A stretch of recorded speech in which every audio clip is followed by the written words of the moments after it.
Olá, sejam todos muito bem-vindos ao nosso terceiro encontro do ciclo de lives sobre a Bíblia. Esse é um momento de formação, de aprendizado que a Paulus preparou para você. Então, compartilhe essa live. Você pode compartilhar na sua página do Facebook, você pode compartilhar com um amigo seu. Curte aí para a gente, estejam com a gente até o final, porque hoje o conteúdo é muito importante, tá bom? Eu sou Roberta Molina, do Grupo de Comunicação da Paulus. Daqui a pouquinho estarei recebendo aqui Cleane Santos, minha companheira de trabalho, juntamente com a Maria Antônia Marques, para a gente falar um pouquinho sobre o livro de Deuteronômio. Você já chegou por aqui? Quero saber de que cidade você está falando, de qual paróquia. Quero saber um pouquinho de você. Espero por você, compartilhe essa live, curta também as nossas redes sociais, estamos também no YouTube, estamos no Instagram, deixa eu ver quem já está chegando por aqui. Sejam todos muito bem-vindos, vão entrando. Deixa eu ver, Maria de Lourdes, seja bem-vinda. Joaquim, de Franco da Rocha, que bom, Joaquim. A Maria de Lourdes, ela é da Diocese de Santos. A Grazi também está por aqui de Salvador, que bacana. José Epitácio. Gente, vão entrando, sejam todos muito bem-vindos. Já vi quem está. E a Maria Antônia, sejam bem-vindas. Boa noite, Maria Antônia. Boa noite. Coisa boa a gente ver esses nomes. Boa noite, Cleane. A gente já passou também, né? Boa noite. Olá, pessoal. Todos juntos para mais uma live da Paulus. Boa noite, Roberto. Sim, hoje nós vamos conversar um pouquinho e tentar compreender que Deus do Êxodo, que caminhou com o povo em meio à sua realidade de sofrimento, é o mesmo Deus que continua caminhando conosco, certo, Maria? Certo. Posso falar? Já posso entrar, sim? Você já está dentro. A nossa live de hoje, gente, tem como tema a lei a favor da vida, entendendo o livro do Deuteronômio. A Maria Antônia Marques é assessora do Centro Bíblico Verbo e professora do ITESP. Ela também fez parte da equipe que redigiu o folheto Bíblia Gente, especialmente para o mês da Bíblia. Olha, esse folheto está disponível para download gratuito no site da Paulus, tá? E também lá você vai encontrar o conteúdo que nós vamos conversar aqui hoje, tá? Maria Antônia. Diga. Para a gente começar, eu quero mostrar aqui para vocês uma coleção, né? Que é a coleção que nós vamos ter desconto hoje, que é a coleção com 15% de desconto, tá aqui para vocês. Esse cupom, gente, é válido somente hoje, tá? Estamos falando da coleção Como Ler a Bíblia, são vários títulos, mas nós estamos dando esse desconto especialmente nos livros Como Ler o Evangelho de Mateus, Como Ler o Livro dos Números, Como Ler o Primeiro Isaías. Então, esses livros que fazem parte da coleção Como Ler a Bíblia, você tem hoje 15% de desconto. Também vamos destacar um livro que é o tema da nossa live, A Lei a Favor da Vida. Esse livro, ele foi publicado pela Paulus também, só que ele está sendo disponibilizado pelo Centro Bíblico Verbo. É isso, Maria Antônia? Perfeito, perfeito. E eu estava olhando que o livro Como Ler o Primeiro Isaías é excelente, porque ele vai trabalhar exatamente o contexto no qual foram feitas as primeiras redações do Deuteronômio. Pronto, gente, já tem aí uma base de leitura. Lei a favor da vida? Lei a favor da vida? É uma pergunta, porque a lei é lei. Depende de quem usa e depende de qual a lei. Maria Antônia, lei a favor da vida? Lei a favor da vida? Roberta, uma lei, por exemplo, não matarás. De onde vem essa lei? Vem para ajudar, para possibilitar a vida em sociedade. Se tem uma lei, é porque tem uma transgressão. Eu tive um professor de direito canônico E ele costumava repetir, só existe lei porque não há bom senso. Quando há bom senso, não precisa de lei. Se não tem ninguém roubando, não tem por que ter uma lei, né? Uma das leis sociais que está no livro do Deuteronômio não durma sobre veste penhorada, porque isso é o bem, é o patrimônio do pobre. Se tem essa lei, é porque tem gente dormindo. E tem, porque o livro de Amós denuncia, vocês dormem sobre vestes penhoradas. Então, assim, a lei a favor da vida. Se a lei, de onde vem essa lei? Agora, nem toda lei é a favor da vida. E é o que vamos discutir, né, Maria? Perfeito, Cleane, perfeito. E já para começar... Pois não. E já para começar, qual a origem do título Deuteronômio? Muito se pergunta, se a gente está falando de lei, de onde vem esse título? Ok. Vou responder para você, Cleane, mas primeiro eu quero pedir licença para esse povo aqui maravilhoso. Eu estou aqui encantada, e assim, porque a gente pode chegar até vocês em diversos cantos, né? Então, por favor, sentem comigo, conversem comigo. Eu gosto de conversar, né? E melhor ainda se tiver café. Melhor ainda se tiver Aprendi, por força de circunstâncias, a comer cuscuz. Cuscuz estou vendo que tem gente de Salvador, né? Eu como qualquer coisa, porque junto com a comida, a gente não come só comida. A gente come muita coisa, a gente come projeto, a gente sonha junto, a gente... É o encontro depois do encontro, né? Então, assim, eu gostaria de sentar com vocês nos limites que a gente tem, que é através desse meio. Então, assim... a Cleane tinha me perguntado de onde vem o nome Deuteronômio. Literalmente, a palavra deutero, segundo, nomos, é lei, é uma palavra grega, né? Segunda lei. Então, a segunda lei foi uma tradução equivocada de um texto que está no capítulo Deuteronômio 17, entre 18 e 19, que entre a lei do rei, o texto diz, você deve ter uma cópia dessa lei.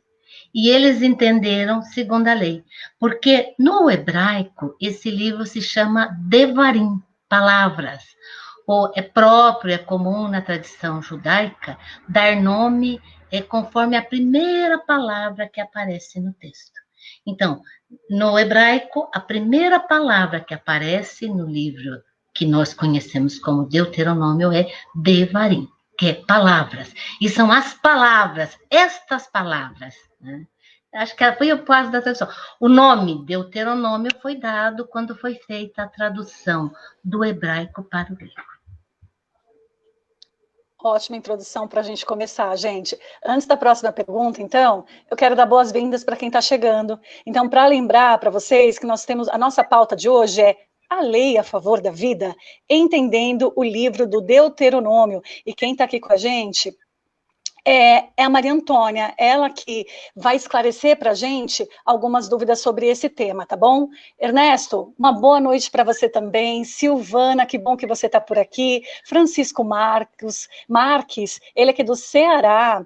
A Maria José também da Bahia. Lúcia Lima, seja bem-vinda. A Nelly está dizendo, verdade, Maria Antônia, comida e café, que delícia. A Graça Barbosa está por aqui. Boa noite, Maria Antônia, que bom te ver. É uma alegria poder participar desse momento. O Carlos também. Gente, vamos falando de onde vocês são, que lugar, qual é a paróquia de vocês. Está por aqui também o Antônio Souza, Adriana Bittencourt, um beijo para vocês. A Josi Brito, Maria Eunice, tem muita gente aqui. Tem gente de Ipatinga, Minas Gerais, a Varlete está por aqui, José Ronaldo também. Olá, boa noite, paz e bem, um grande abraço fraterno, minha querida irmã Maria Antônia. Tem muita gente aqui te prestigiando. Eu já vi que tem muito mineiro, eu também sou Tem muito mineiro. E então mineiro, você deve gostar de um cafezinho e de um pãozinho de queijo, né? Olha, eu moro em São Paulo desde 1980. Então, assim, eu aprendi a gostar de tudo.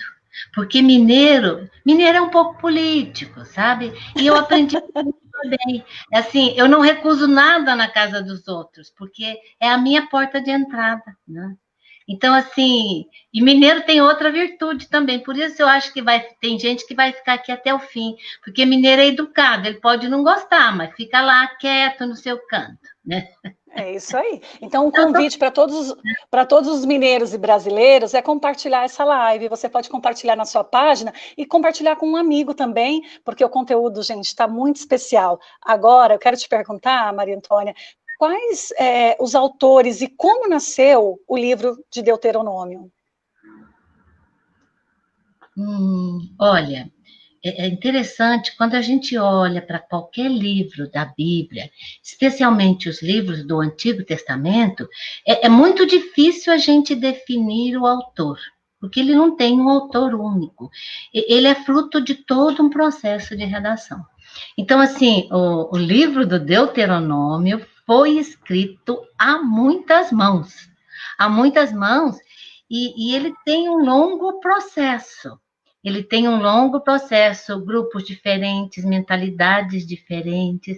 Então, a gente pode falar de um projeto de redação, de escrita, a partir do rei Ezequias, entre 715 a 687, no sul.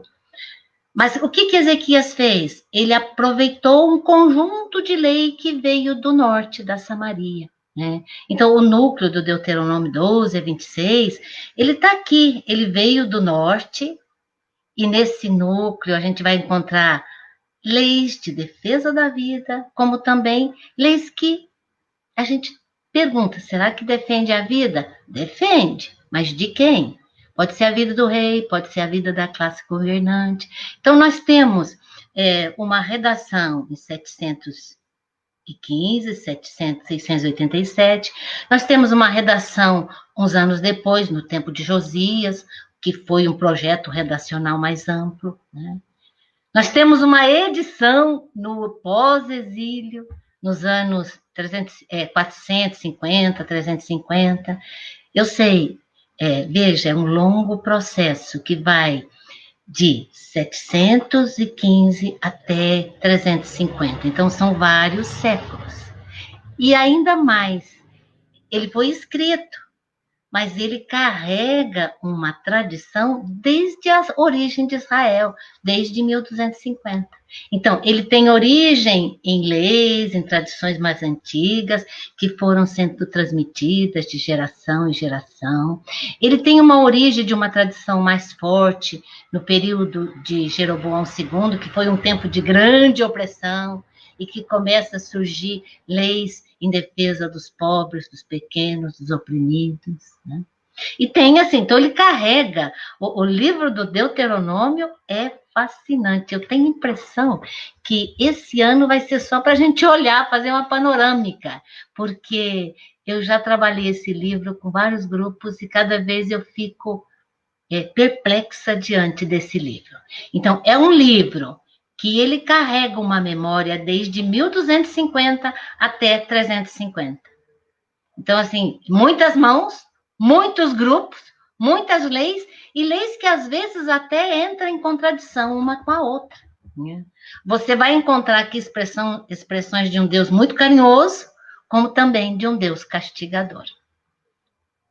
Então, assim, é uma aventura, é ler o texto e perguntar: a quem esse texto defende? Quem pode, de que grupo pode ter surgido uma lei como essa? Então, serve para o Deuteronômio, Roberta Ecleane, mas serve também para qualquer livro. Eu preciso contextualizar o texto, saber onde é que o texto nasceu. Para não fazer uma leitura fundamentalista, para não sair por aí dizendo, quebrando as imagens dos outros, né? Não, eu tenho que ler o texto, quem escreveu, por que escreveu. Só aí passar para a vida. Olha só, tem algumas considerações que a gente até extraiu do livro, e que diz assim: as contradições presentes, né, que é o que você estava falando, Maria, as variações de estilos, as repetições, os diferentes cenários, a presença de unidades independentes, as várias frases introdutórias, indicam que o livro do Deuteronômio formou-se aos poucos. O processo de redação desse livro durou quase 4 séculos. E por que tanto tempo para escrita?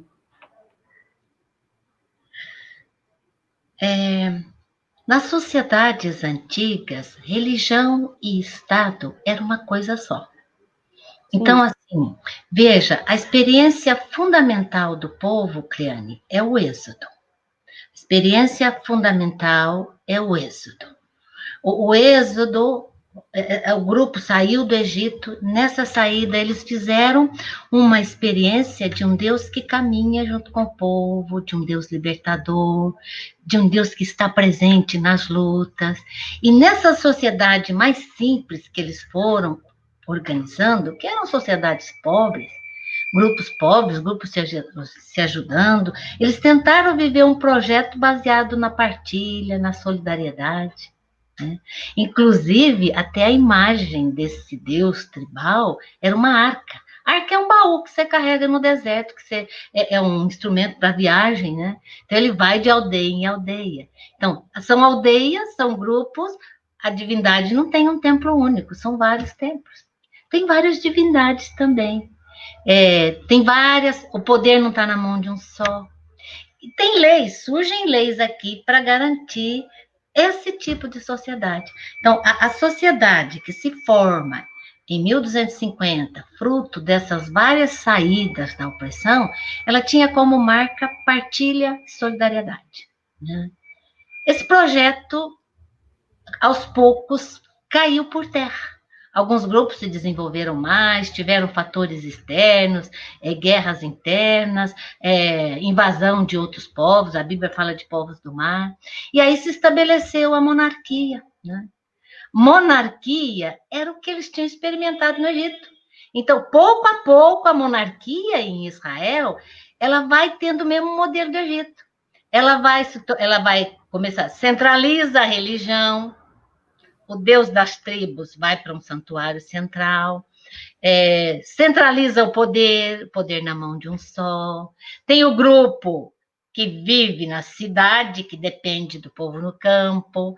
Para você defender esse Estado, você precisa de profissionais. Por exemplo, você começa a formação do exército. E quem é que mantém? Exército, corte, juízes, sacerdotes, é o povo. Então, o povo começa a ser explorado, se impõe novamente tributos. Então, num tempo de grande opressão, colocado também em nome do Deus do Êxodo, vai surgir um movimento profético, que vai dizer que Deus, o Deus da vida, não quer isso. Nossa aliança é com Javé. Né? E vai denunciar as injustiças cometidas pela classe governante. Deixa eu ver se eu me fiz entender, Cleane. Então, você tinha o período tribal, mudou para a monarquia se tornou opressora. Aí o movimento profético que está defendendo, em nome do Deus do Êxodo, o direito dos pobres, especialmente da classe mais expoliada, que eram os camponeses. A expoliação no norte foi tanto que o Reino do Norte foi destruído em 722. Teve invasão do Império, da Assíria, muita gente foi para o norte levando as suas coisas, levaram também as tradições. E essas tradições aqui, então, elas foram produzidas no norte, aquilo que a gente vê, os extratos mais antigos no Código da Aliança, Êxodo 21 a 22, uma parte do 23, até 23, 19, provavelmente. Essas leis são retomadas e você vê, o contexto mudou. Nós estamos agora num outro contexto de monarquia, opressora também. Esse aí é o contexto do primeiro Isaías, por isso que eu falei o primeiro Isaías, tempo de Ezequias.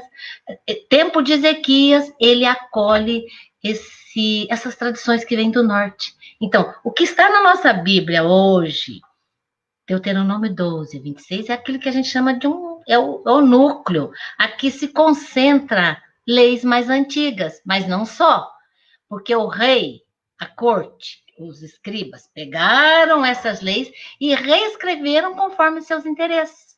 Né? Então, aqui nós temos um momento entre Ezequias e Josias. Eles escreveram defendendo o rei único, Deus único, poder único, Jerusalém como centro. Né? Só que isso não deu certo. Em 587 caiu. Então, esse núcleo de Deuteronômio 12, que no tempo de Ezequias ganha uma ampliação do 4 até o 28, né? Ele não responde mais para o novo momento. Então, novo momento, exílio, tem releituras de promessa da terra, porque o povo está sem terra, e no pós-exílio, tem assim, a gente chama de edição final, capítulos 1 a 4, 4:43, e os capítulos finais, 29 a 34. Então, é o mesmo livro, só que ele vai recebendo acréscimos, novas edições, conforme muda a sociedade. Conforme muda a sociedade. Então, assim, o ruim é que nós lemos a Bíblia com o olhar do redator final, que é lá no período sacerdotal, com a exigência, com a imposição da lei. Então, se você obedece à lei, de Deus, você ganhará vida longa, felicidade na terra que o Senhor teu Deus te deu, vida longa, felicidade, descendência, descendência, vida longa? Acho que fugiu alguma bênção aí. São 3 bênçãos principais, né? Agora, o que acontece? E quem morre cedo? E quem é pobre? Né? E quem não tem terra? E quem não tem filhos? Então, a teologia da retribuição presente no livro do Deuteronômio,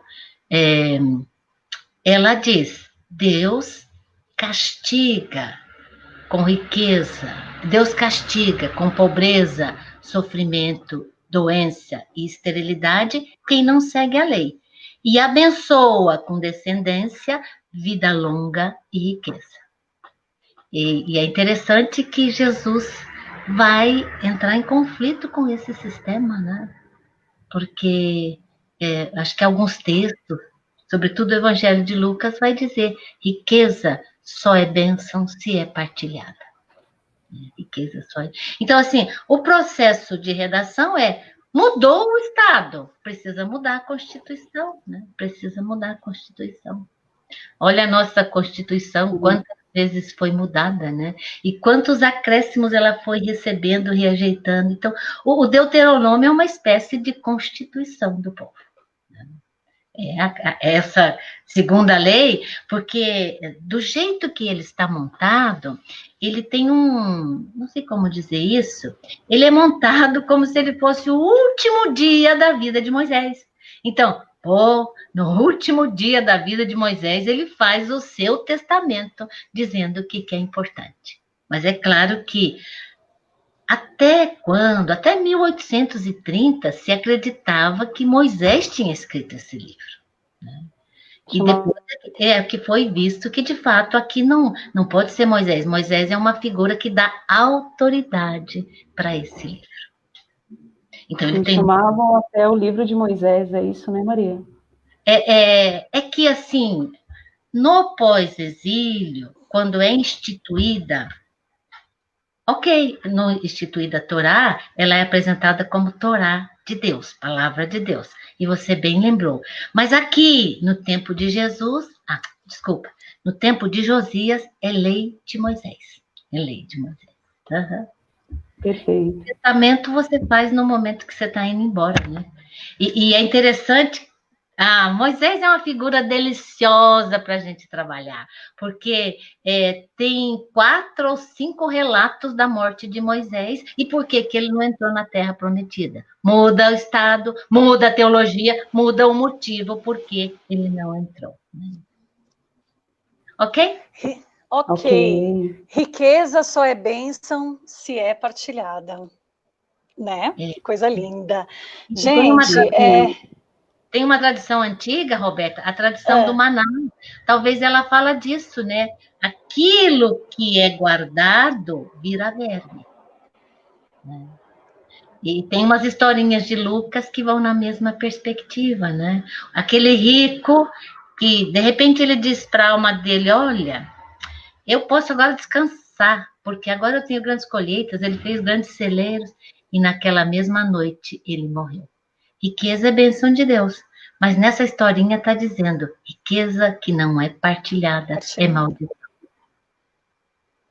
Pois não. O ensinamento também é uma riqueza, você está partilhando aqui com a gente, muito obrigada.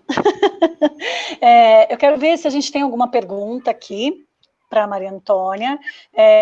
Tem uma aqui, a Rosa está perguntando, e se trazermos isso para hoje? Qual a diferença dos dias de hoje com o tempo, com o tempo do exílio, do êxodo? Ai, ai, ai.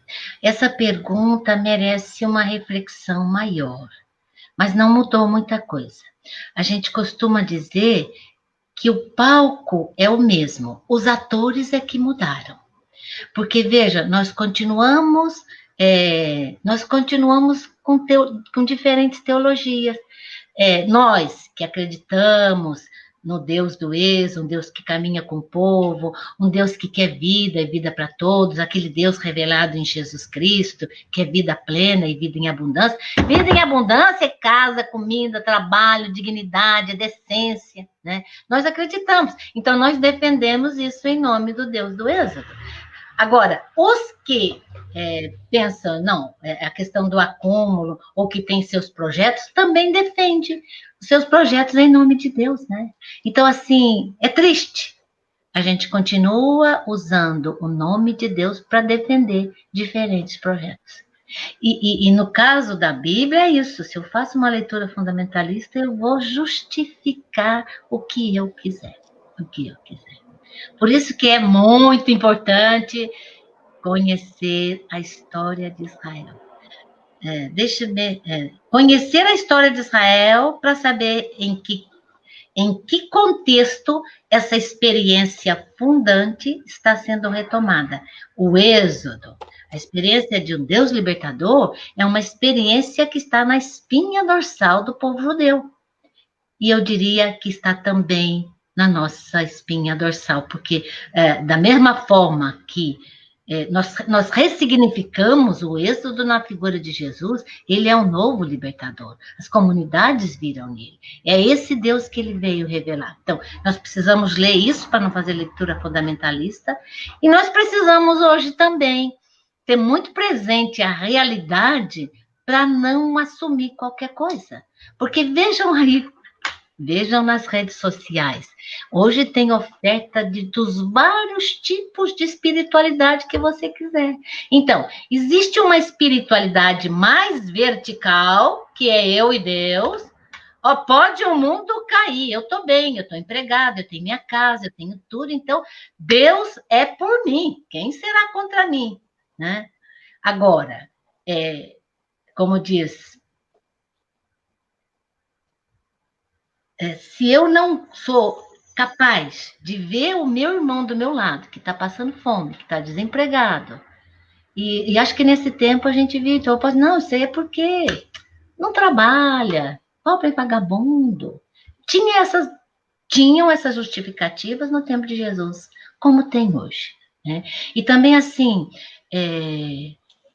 eu posso defender o meu projeto de defesa das pessoas à margem da sociedade, em nome de Deus, como há pessoas que defendem seus projetos que nem sempre favorecem a maioria em nome de Deus. Observem como os políticos usam o nome de Deus. Observem nas comunidades que vocês estão, quais as teologias que tem. Quais as teologias que tem? Tem teologias que garantem a vida dos pobres, dos pequenos. Tem teologia que é contextualizada. Existe a regra. Ai, meu Deus, vou dizer uma heresia. Mas regra é para ser quebrada. Porque tem regras que não favorecem a vida. E Jesus fez isso. Por isso, no seu tempo, ele foi considerado um herético. Fugir do assunto, mas não fugir. Porque Jesus foi considerado herético, porque ele busca no Deuteronômio essa lei da vida, essa lei dos pequenos, essa lei dos pobres. que está lá também. E talvez é o que o Rafael dizia na primeira live. Eu preciso buscar nesse livro o livro mais antigo, onde a gente escuta a voz dos profetas. Profetas como Amós, como Oséias, como Miqueias, que tiveram a coragem de denunciar as injustiças cometidas pela classe dominante em nome do Deus Javé. Ok. Maria Antônia, tem bastante gente participando e com bastante perguntas também. Vamos ver se a gente pega mais uma pergunta aqui, aproveitando esse momento. A Liz Marques está perguntando qual o impacto da religião oficial da época no livro do Deuteronômio. Oh, eu acho que a Liz é da Zona Leste. Oi, Liz. Olha, legal. Primeiro, um grande impacto. Pensemos juntos. Festa da Páscoa, que é uma festa que celebra a saída do Egito. A festa da Páscoa era celebrada nas casas inicialmente. Nas casas, o animal sacrificado era partilhado entre os vizinhos, né?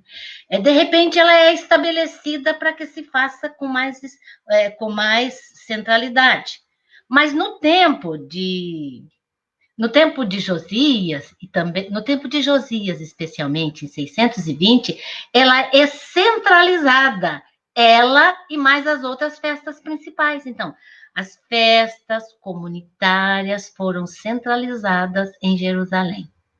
E, por favor, está escrito lá no texto, não me venha de mãos vazias, porque eu é que te dei a terra. Então, assim, só pensando na centralização da festa comunitária, que eram as festas principais do povo, a festa da Páscoa, a festa das tendas e a festa da colheita. Leva tudo para o templo, a gente leva para lá os sacrifícios. E quem é que pode ir? Nem todos podem ir. Pode ir quem tem meios para viajar, quem pode levar suas ofertas. Então, limita. Tempo de Josias limita, Liz. E você sabe muito bem que na teocracia, lá nos anos 400, limita ainda mais, porque tem mais gente fora do que dentro. Você tem todo um sistema ligado à lei do puro e do impuro que exclui muitas pessoas dessa participação.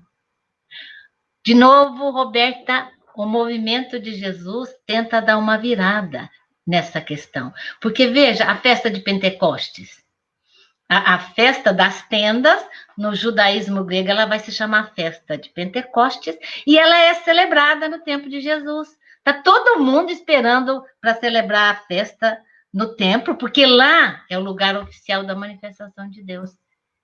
E, de repente, o Espírito se manifesta na casa e para todos, sem discriminação. Inclusive para as mulheres também. Isso está na passagem de Atos dos Apóstolos. Quer dizer, há uma mudança. Há uma mudança, mas não é uma mudança radical, porque é uma retomada do sentido antigo das festas. Eu penso que qualquer projeto de centralização mata a criatividade das pessoas. E qualquer projeto de centralização, até mesmo se for um projeto que eu acredito, um projeto das SEBs, das comunidades de base, mas agora vai ser centralizado somente na coordenação aqui de São Paulo. Não funciona, porque o movimento eu vou tentar amarrar. Então, eu penso que deve ter tido um grande impacto, sim. Ok? Interessante, ok.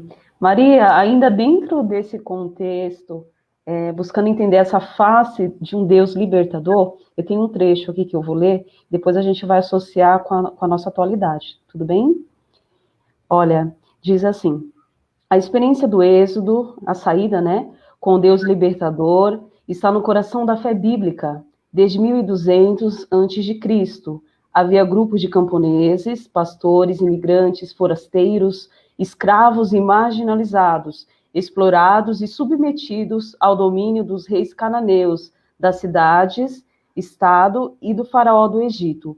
Esses grupos lutaram pela vida, saíram das planícies para a região montanhosa, no centro de Canaã, e formaram uma nova sociedade marcada por partilha e solidariedade, é o que a gente estava falando, né? Hoje, vivemos situações semelhantes de injustiças e opressões. Podemos dizer que a memória deste texto que a gente acabou de ler evidencia um Deus libertador em qualquer época. De novo, Cleane, como diz assim, Deus é Deus, né? Eu só chego a Deus mediante as aproximações que eu tenho.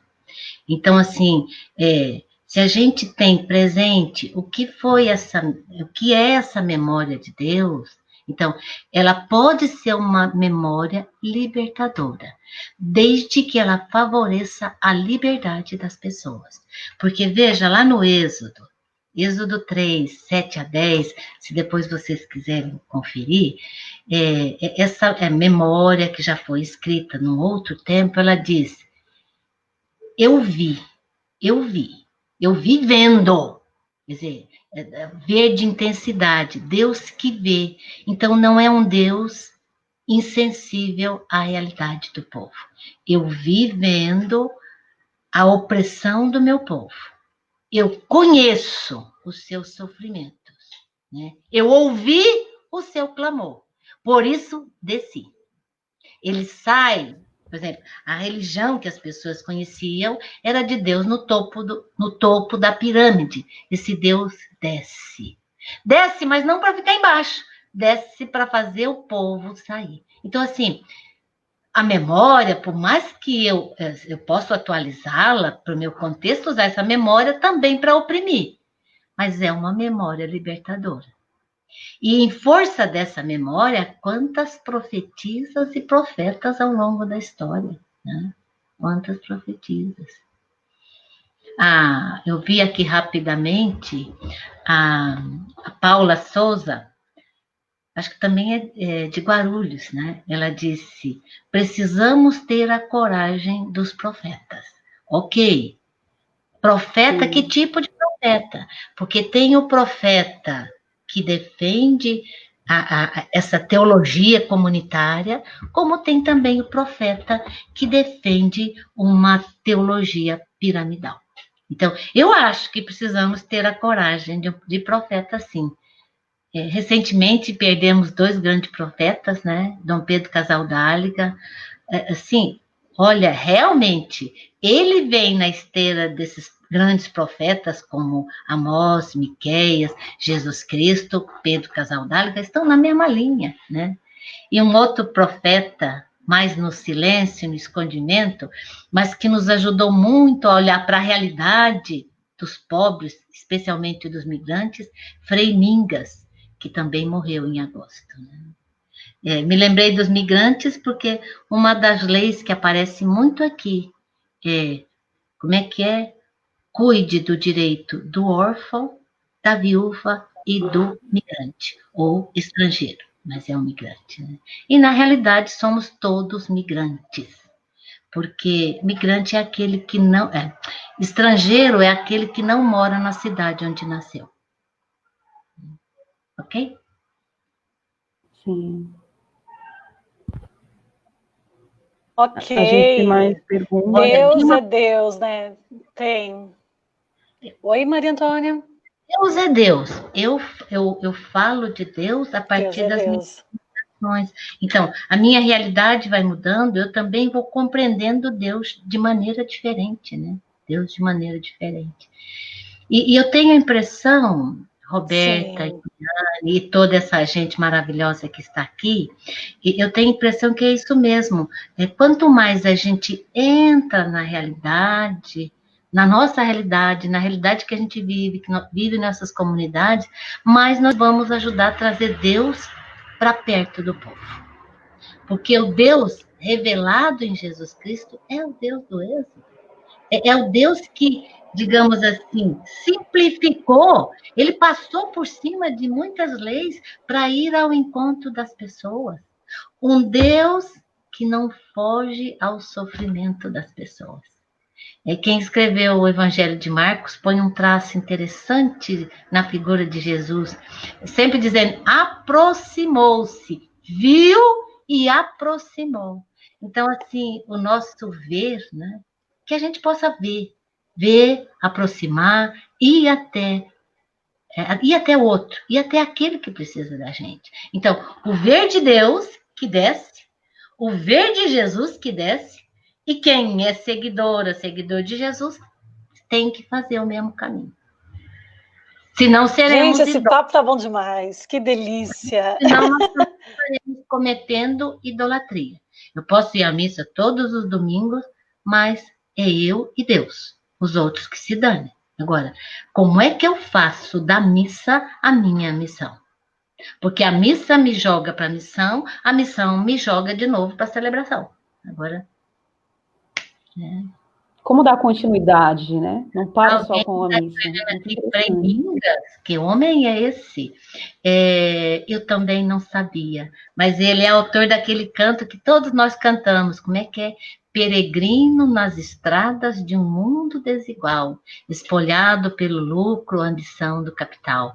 Tem um outro mais antigo que eu gosto mais, que diz assim, sou Pedro, sou Paulo, Maria, João, eu sou brasileiro, mas sou estrangeiro, lutei pela pátria e ganhei cativeiro.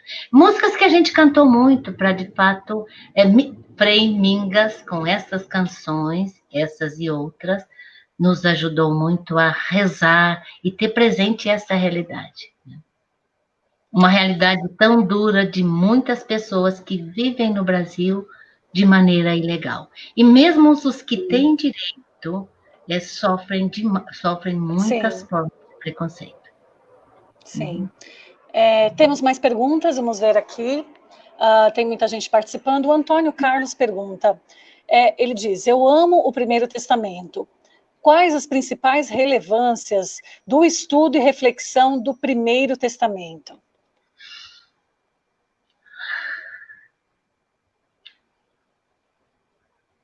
Olha, eu não sei responder essa sua pergunta, porque são temas que estão aí, mas eu tenho a impressão que um tema fundamental, que é sempre retomado, é o tema do Êxodo.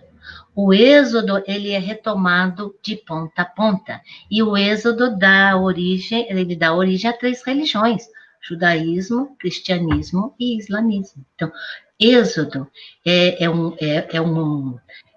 um elemento fundamental que foi teologizado por diversos grupos no Primeiro Testamento. Um outro tema que é relevante é a questão da terra. Se eu tirar a questão da terra do Primeiro Testamento, como você chama, se eu tirar a questão da terra, muitos livros não vão sobreviver. Porque aqui é a luta pela terra. E ter a terra é questão de ter dignidade, é a sua carteira de identidade. Então, não tem terra, não tem dignidade, não tem existência social. E se a gente olhar os profetas clássicos, como eles defenderam a questão da terra, tira a terra do livro do Gênesis, não tem livro de Gênesis. Porque, veja, é essa busca da terra prometida que buscam até hoje, né? Então, Êxodo, terra. Considero também um outro elemento importante, talvez aqui tenha surgido com os profetas do norte, o tema da aliança. Né? Num tempo em que existiam aí as alianças com as nações, ou com o Egito, ou com a Assíria, os profetas vão trabalhar que a nossa aliança, o nosso pacto é com Javé. É com Javé. Um outro tema que eu não sei trabalhar, é um tema bastante também assim controvertido, mas que eu gosto de provocar os meus estudantes. Aliás, não tem estudante, os estudantes que passam pelas salas que eu trabalho, né? É o tema da eleição. Né? Esse tema da eleição, qual é o verdadeiro sentido? Quando surgiu? Para mim, surgiu no exílio. Agora, como isso depois é mexido em todas as tradições? É o Carlos que perguntou, né? Carlos, não pergunta, não faz pergunta difícil, porque aí eu também vou ter que falar difícil. Mas não se preocupe não, porque eu não sei falar difícil. Agora, um outro tempo que nós, que gostamos do Primeiro Testamento, precisamos estudar é o exílio da Babilônia. Porque o exílio da Babilônia, e lá também teve novas, digamos, inserções no Deuteronômio, o exílio da Babilônia foi o período que o povo entrou no fundo do poço. Então, muitas ideias teológicas que costuram o Primeiro Testamento, elas surgem no exílio. Então, assim, por exemplo, a eleição. A história, a ideia de povo eleito surge no exílio. Então, tudo que já estava escrito é revisto sobre esse prisma. Questão da teologia do puro e do impuro nasce no exílio, ela é cristalizada no pós-exílio. Então, mas os textos atrás vão ser relidos nessa perspectiva. Então, eu acho fundamental estudar bem o exílio, porque vai condicionar a teologia, os escritos já existentes e também os que virão. Porque o pós-exílio, essas ideias que nascem no exílio, serão cristalizadas no pós-exílio. E essas ideias, algumas delas vigoram até hoje. Então, Maria, vamos tentar uma mais fácil? Pode. Vamos lá, mais uma pergunta. O Adelson Sobral. Nesses tempos de exclusão e opressão sobre as classes mais exploradas, como retomar o caminho de salvação do Deus que ouve o clamor do seu povo? Lá da Arquidiocese de Olinda e Recife. Como retomar o caminho da salvação do Deus com seu povo? Como retomar esse caminho? Pois é, primeira coisa, a gente precisa se despir dessa capa que a gente tem da ambição e da ganância, dessa capa de poder. E aí eu acho que para retomar esse caminho de ser com os pobres e não para os pobres, não existe outra forma a não ser essa forma de descer. Quando a gente olha nos olhos do outro, e quando a gente é vivendo a realidade do outro, a gente não fica indiferente. E salvação no Primeiro Testamento, ele tem um conteúdo muito concreto, é tirar da situação de opressão. Então, salvação, Primeiro Testamento, no Antigo Testamento, é tirar da situação de opressão. Então, retomar esse caminho de tirar o outro da opressão é se misturar com ele. Pipocou aqui na minha cabeça, eu me lembro do Papa Francisco que disse, né? Eu prefiro uma igreja enlameada a uma igreja limpinha de sacristia. O que ele quer dizer para mim com essa igreja enlameada? É uma igreja que tem coragem de se sujar, tem coragem de descer, tem coragem de se posicionar. Então, eu admiro a igreja que se posiciona. E graças ao bom Deus, tem muita gente acordando e se posicionando diante de tantos descalabros, ou sei lá o que eu digo, mas de tanto caos social que a gente vive, né? Então, retomar esse caminho de salvação é assumir posição. Ok? Ok. Tem muita gente participando. Cléo, antes de você fazer a próxima pergunta, eu queria só colocar para a Maria Antônia alguns comentários, né? De quem está aqui nos acompanhando. Vamos lá? Deixa eu ver aqui. Eduardo José está dizendo: obrigado por essa live tão pé no chão. Essa reflexão nos leva a aprendermos a não fazermos leitura fundamentalista. É o comentário do Eduardo José. Mais algum aí para a gente destacar aqui? Emanuel está dizendo, quanta sabedoria e riqueza essa live. Obrigado, professora Maria Antônia, por cada palavra totalmente contextualizada na realidade. Eduardo e esse frater são... Eduardo eu já conheço da rede social. Os dois são da rede social, mas sei que a gente tem afinidade na maneira de pensar. Uhum. A Selma também está dizendo boa noite, Maria Antônia Marques. A live está muito boa, obrigada, uma ótima iniciativa, esse ciclo de lives. A Selma e o Valdeci são dois grandes companheiros lá de Barra Mansa, dois amantes da palavra, trabalham com o CEBI, fazem um bom trabalho em Barra Mansa. Uhum. Muito bem. A Sandra está falando quanta sabedoria e simplicidade na explanação. Deus abençoe você também, Sandra. Vamos lá, tem mais alguma? Irmã Luziane Silva, este mês bíblico tá especial. Tá especial. Bom. O Adelson, parabéns, muito profundas suas palavras, toquem em nossos corações. Concordo, Adelson. Eu acredito que quando a gente lê a palavra, lê a Bíblia, buscando aí as palavras de vida, não tem como não se deixar tocar por essas palavras, né? Eu me lembrei de Jeremias, que ele diz, eu disse, eu não vou falar, eu não quero falar, eu quero ficar inerte, deixe que se lasquem todo mundo, mas a palavra queima dentro de mim como um fogo e eu tenho que falar. Então, assim, eu acho que é isso mesmo.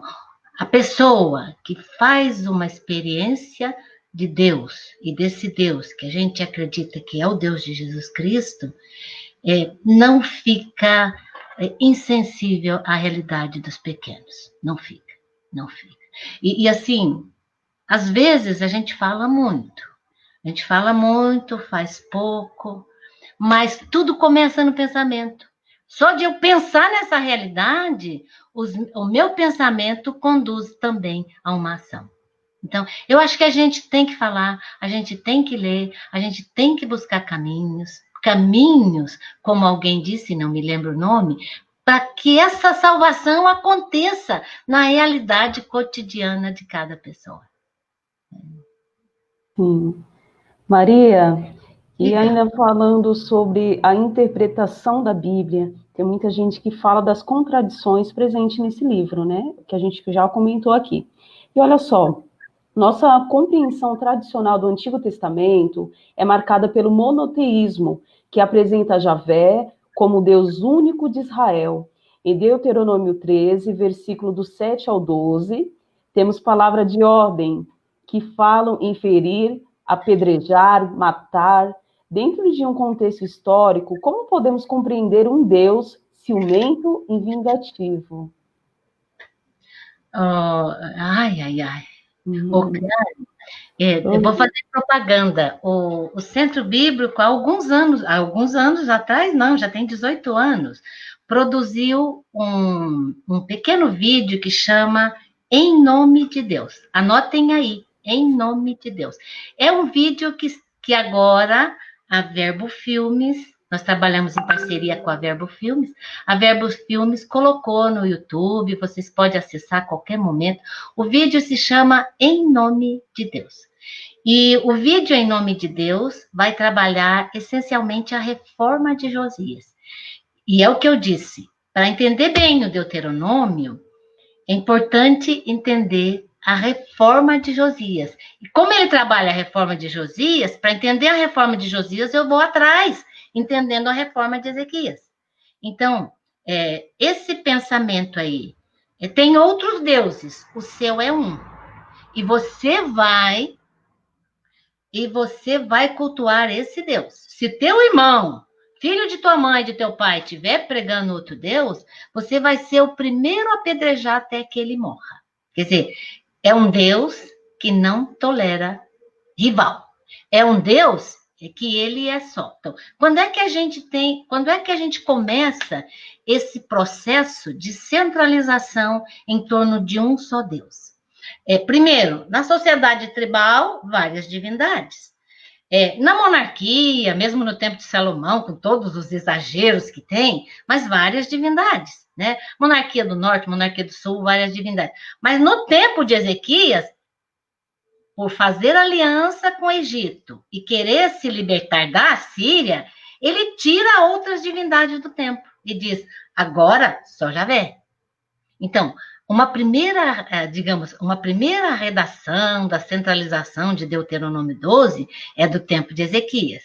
Só que a Assíria recupera poder e quase que acaba com Judá no tempo de Ezequias. Então, alguns anos mais tarde, Ezequias em 700, em 620, Josias tem uma condição favorável, porque a Síria está lá lutando com a Babilônia, o Egito está embaixo, então o Josias tenta centralizar tudo no templo.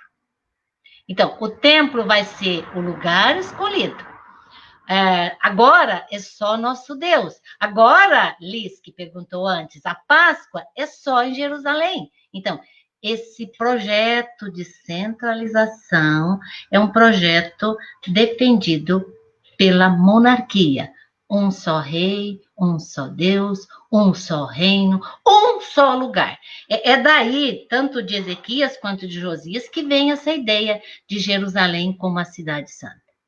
Então, assim, esse texto que manda eliminar outros deuses é provavelmente do tempo de Josias.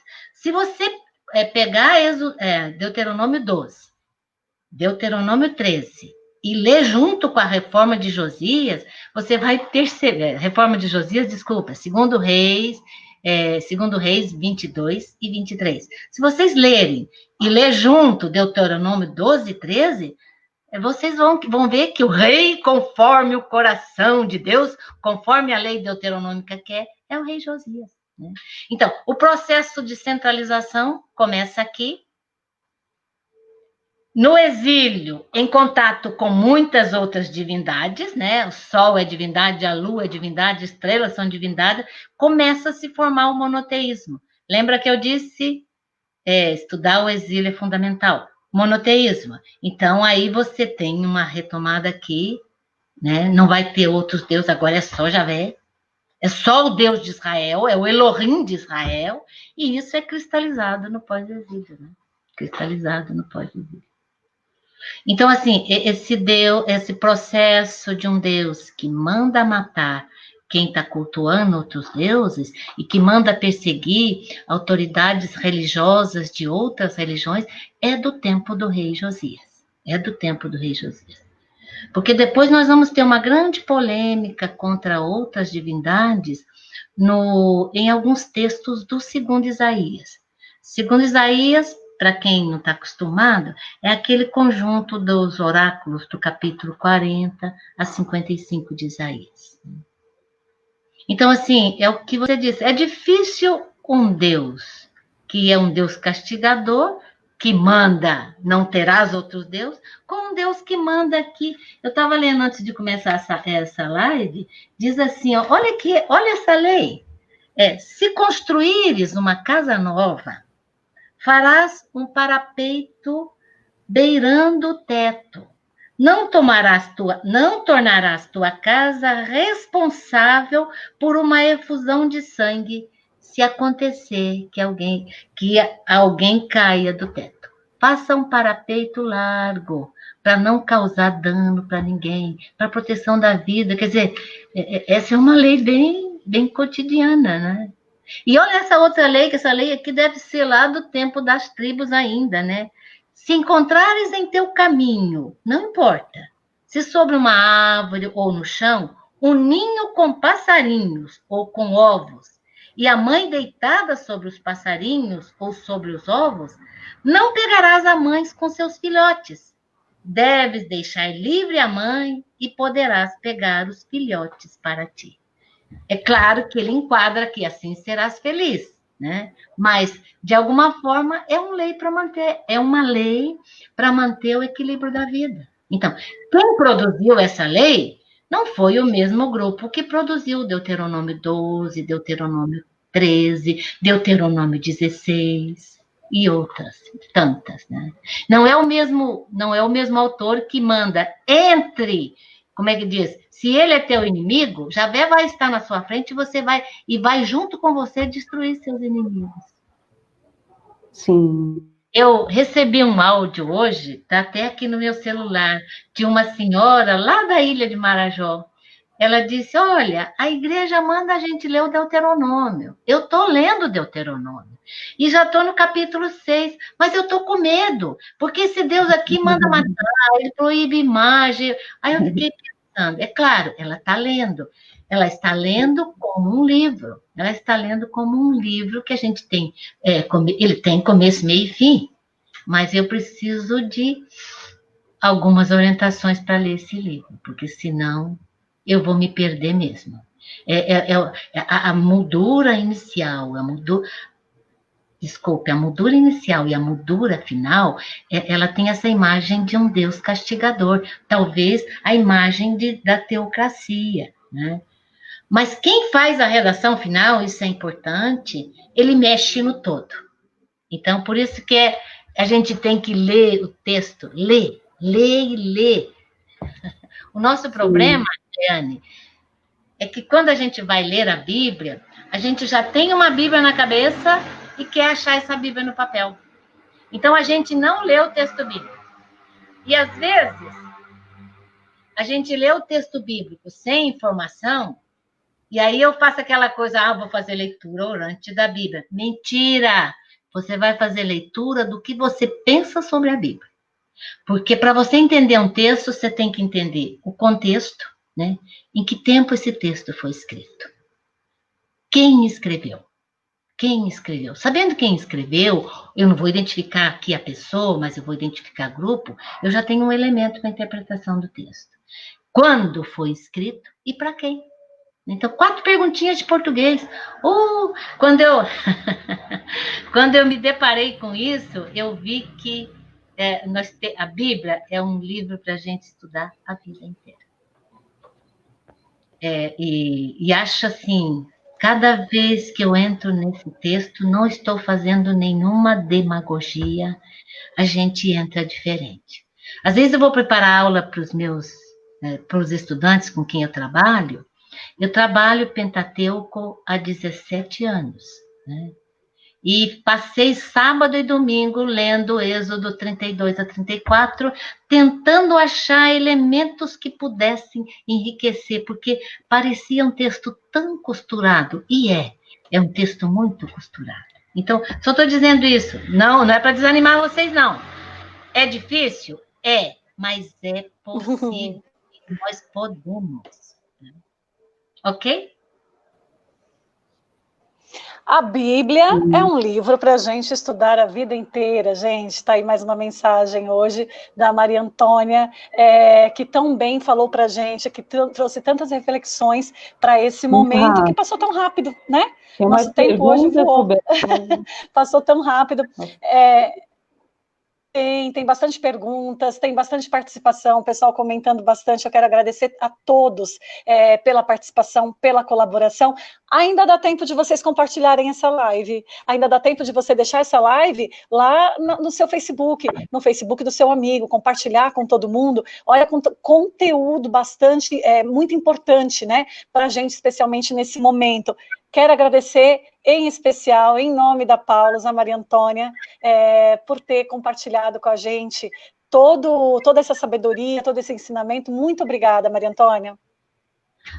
Roberta, eu sei que nosso tempo já acabou, mas eu quero falar, porque a gente acha que com as palavras é que a gente vai salvar o mundo, né? Mas salva não. Mas, de qualquer forma, quem sabe com palavra a gente ainda chega até você.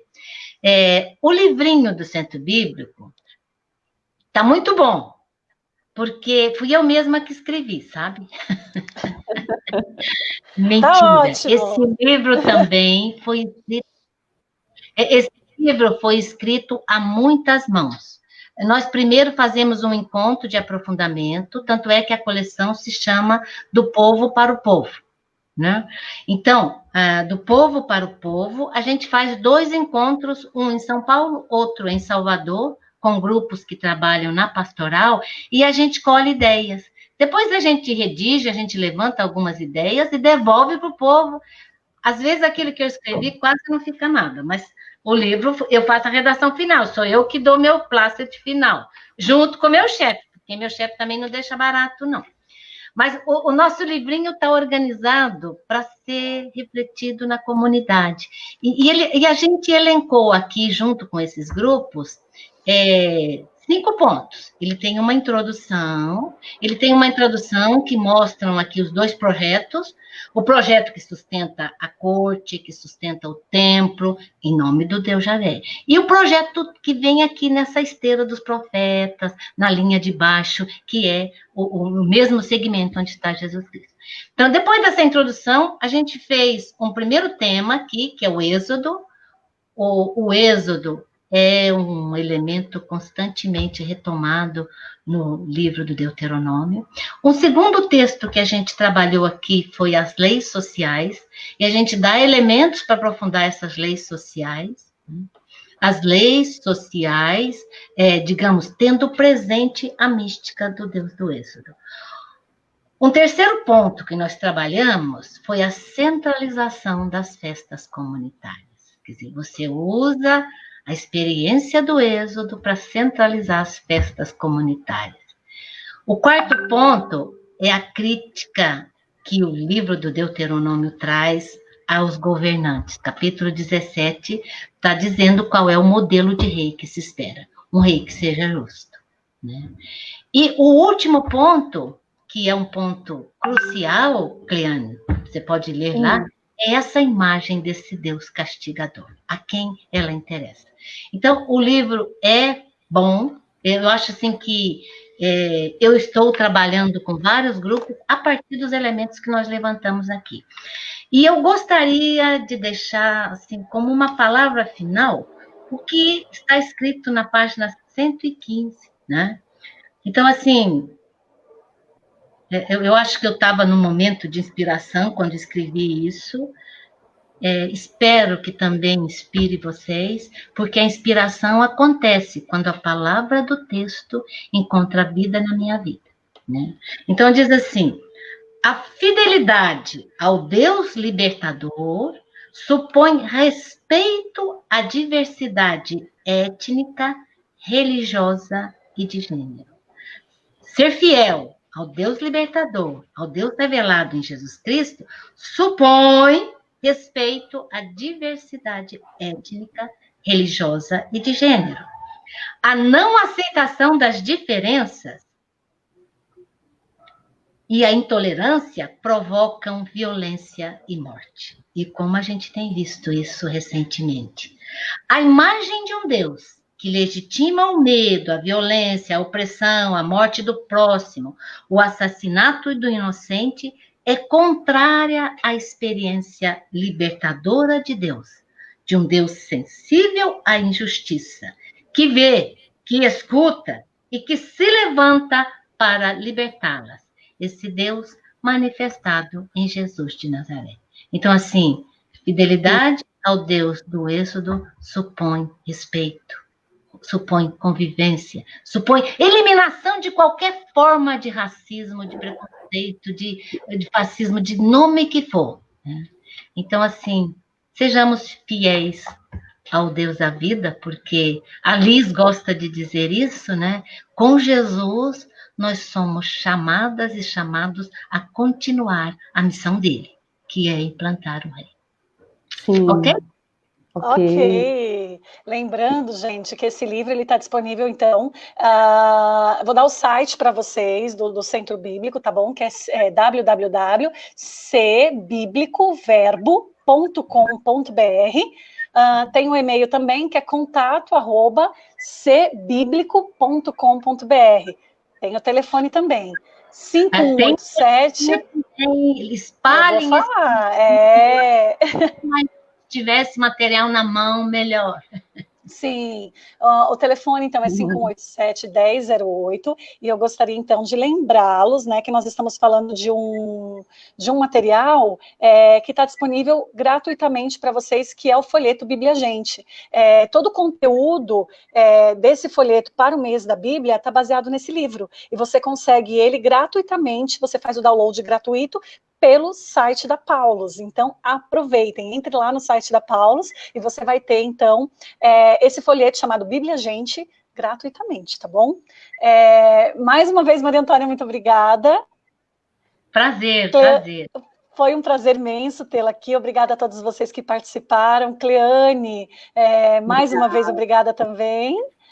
Lembrando, gente, que nós estamos com o nosso ciclo de lives sobre Bíblia, e eu queria então passar aqui a programação para vocês, tá bom? A próxima live será no dia 16 de setembro, às 16 horas, e o tema é Lendo o Evangelho de Mateus. Na sequência, no dia 22, também às 16 horas, teremos Lendo o Evangelho de Lucas. Dia 24, às 16, lendo o Evangelho de Marcos, e estaremos no nosso momento final, no dia 29 de setembro, às 16 também, lendo o Evangelho de João. Essa programação você também encontra nas nossas redes sociais, tá? Você consegue ir lá conferir, então aproveite para você acompanhar toda a nossa programação. Curte aí a página do Facebook da Paulus, nos acompanhe pelo Instagram, pelo YouTube, compartilhe essa live, compartilhe com um amigo esse momento tão especial, né, que a Maria Antônia proporcionou aqui para a gente. Obrigada a todos, muito obrigada, Cleane, muito obrigada, Maria Antônia. Um abraço a todos. Obrigada por esse convite. Tive resistência para aceitar, porque também não é fácil. Mas, assim, foi prazeroso estar com vocês e com essa gente maravilhosa, que eu já conheço várias pessoas aqui, mas, assim, é sempre bom falar dessa palavra, né? E acender aí essa chama que está no nosso coração. Ela está aí. Todo esse pessoal que segue, catequistas, ministros, coordenadores de comunidade, religiosas, estudantes, é gente que vai trabalhar a vida inteira com a palavra. Então, Salles tem que amar esse texto, não tem outro jeito. Gratidão, Maria. Obrigada, Paulo, obrigada a quem indicou meu nome, fiquei muito contente. Nós que agradecemos. Um abraço a todos e até a próxima. Até a próxima. Tchau, tchau.